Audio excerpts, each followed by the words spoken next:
Hello friend, Bihar PSC centre में आपका स्वागत है। तो इकोनॉमी का क्लास हो रहा था चैप्टर वाइज, और जो कि बीपीएससी बिहार शिक्षक भर्ती और भी किस मतलब एसएससी एमटीएस जिस भी एग्ज़ाम की तैयारी कर रहे हो सभी के लिए है, क्योंकि चैप्टर वाइज हो रहा है।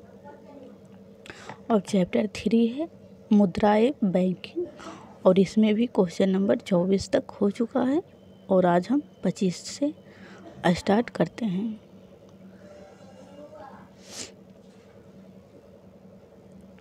तो चलिए, क्वेश्चन नंबर 25, मुद्रास्फीति को इनमें से किसके द्वारा रोका जा सकता है? तो इनमें से सभी के द्वारा। मुद्रास्फीति क्या होती है? तो महंगाई होती है, क्योंकि वस्तुओं के मूल्य बढ़ जाते हैं, इसलिए। तो बचत का बजट बनाकर, प्रत्यक्ष कराधान में वृद्धि करके, और सरकारी व्यय में कटौती करके। तो इसका राइट आंसर डी हो जाएगा। क्वेश्चन नंबर 26, निम्नलिखित में कौन मुद्रास्फीति के नियंत्रण को विधि नहीं है? यानी कि मुद्रास्फीति नियंत्रण करने की विधि नहीं है। सॉरी फ्रेंड, अंडरलाइन ऊपर ज़्यादा हो गया है। तो ब्याज दर में कमी। ब्याज, अगर आप ऋण लेते हैं तो ब्याज में आप कमी नहीं कर सकते हैं, क्योंकि आपको ब्याज हर हाल में देना ही होता है। तो ये एक उपाय नहीं है। चलते हैं नेक्स्ट पे, और बाकी तीनों है।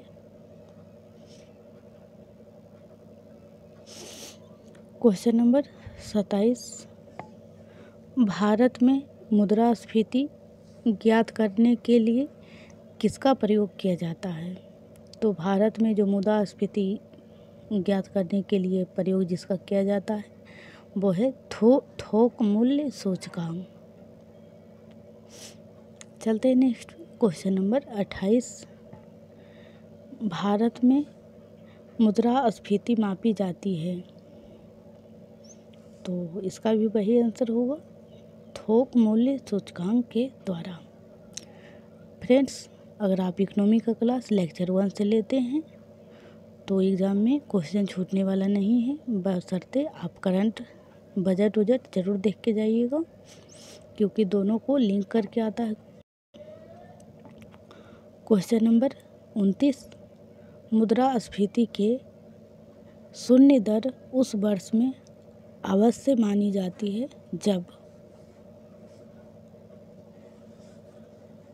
इसका जो राइट आंसर होगा ए, वर्ष के प्रत्येक सप्ताह में मुद्रास्फीति की वार्षिक दर 0 हो।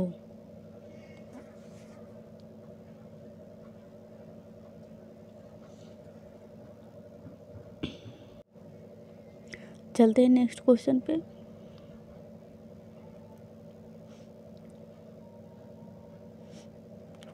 क्वेश्चन नंबर 30, मुद्रास्फीति को अस्थायी रूप से किस प्रकार नियंत्रित किया जा सकता है?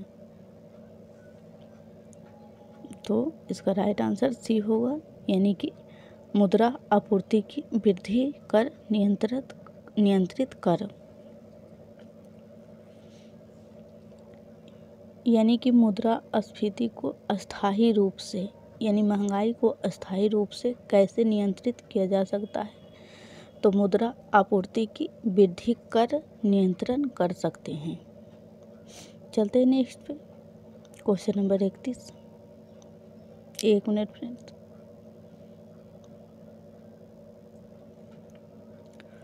क्वेश्चन नंबर 31, निम्नलिखित में से मुद्रा आपूर्ति की सर्वाधिक तरल माप है? तो M1 में। चलते हैं नेक्स्ट पे, क्वेश्चन नंबर 32, किस संघटक को मुद्रापूर्ति में विस्तृत मुद्रा कहा जाता है? तो M2 को। चलते हैं नेक्स्ट पे, क्वेश्चन नंबर 33, मुद्रा आपूर्ति की माप M2 में किसे सम्मिलित नहीं किया जाता है? तो M2, एक मिनट फ्रेंड्स M3 है। M3 में किसे सम्मिलित नहीं किया जाता है? तो डाक खानों की मांग जमा। ये M2 का हिस्सा है, डाक खानों की मांग जमा। चलते हैं नेक्स्ट पे। फ्रेंड्स चैनल पे पहली बार आए हैं तो चैनल को सब्सक्राइब कर लें और वीडियो को लाइक कर दें। क्वेश्चन नंबर 34, मुद्रास्फीति किस कारण से होती है? तो मुद्रापूर्ति में वृद्धि।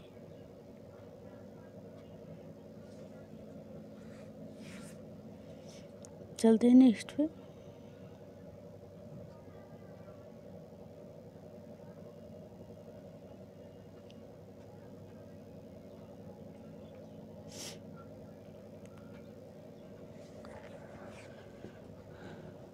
क्वेश्चन नंबर 35,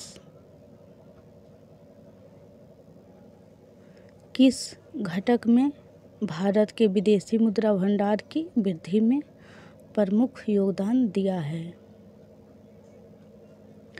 तो इसका जो राइट आंसर हो जाएगा, इनमें से सभी रुपये का अवमूल्यन, प्रत्यक्ष और अप्रत्यक्ष विदेशी निवेश और रुपये की पूर्ण परिवर्तनीयता। तो इसका राइट आंसर डी हो जाएगा। चलते हैं नेक्स्ट पे। क्वेश्चन नंबर 36, देश के विदेशी मुद्रा भंडार में किस घटक को सम्मिलित किया जाता है?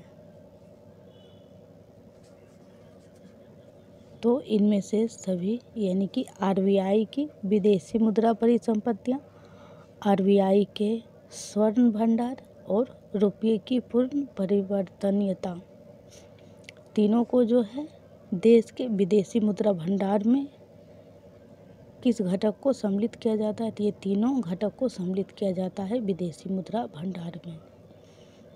चलते हैं नेक्स्ट पे। क्वेश्चन नंबर 37, भारतीय मुद्रा यानी कि रुपया की आधिकारिक विनिमय दर संबंधित है। आधिकारिक विनिमय संबंधित है तो चुनी हुई विदेशी मुद्राओं के समूह से।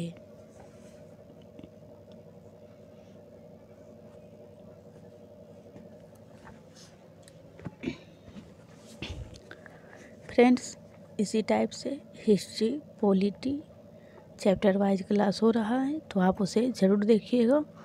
और BPSC और बिहार शिक्षक भर्ती के लिए बिहार स्पेशल का क्लास हो रहा है, और उसे भी आप ज़रूर देखिएगा, क्योंकि बिहार स्पेशल अगर आप वहाँ से पढ़ लेते हैं तो फिर आपको कहीं पढ़ने की ज़रूरत शायद नहीं पड़ेगी। चलते हैं नेक्स्ट पे।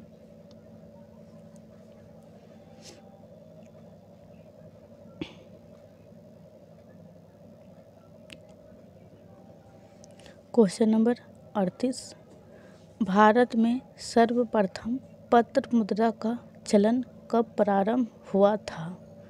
पत्र मुद्रा, तो इसका जो चलन प्रारंभ हुआ था 1806 ईस्वी में। चलते हैं नेक्स्ट पे। क्वेश्चन नंबर 39, भारत की विदेशी मुद्रा का सर्वाधिक भाग खर्च होता है। तो भारत के जो विदेशी मुद्रा का सर्वाधिक भाग जो खर्च होता है वो पेट्रोलियम को आयात करने में, क्योंकि भारत में पेट्रोलियम की कमी है तो इसीलिए बाहर से आयात किया जाता है, तो इसमें विदेशी पैसा ज़्यादा जाता है। चलते हैं नेक्स्ट पे। क्वेश्चन नंबर 40, काली मुद्रा की सबसे मान्य परिभाषा है। तो यह वह आय है जिस पर कर अपवचन नहीं हुआ है, यानी कि इस पे कर नहीं लगाया गया है। चलते हैं नेक्स्ट पे। क्वेश्चन नंबर 41, अवमूल्यन शब्द का अर्थ है। तो अवमूल्यन शब्द का जो अर्थ है इसका राइट आंसर ए हो जाएगा। अन्य मुद्रा की तुलना में स्वदेशी मुद्रा के मूल्य को घटाना, यानी विदेश की जो मुद्रा है उसके तुलना में अपने स्वदेश यानी कि अपने देश की मुद्रा का मूल्य घटाना। चलते हैं नेक्स्ट पे। 1 मिनट फ्रेंड्स, छोटा हो गया।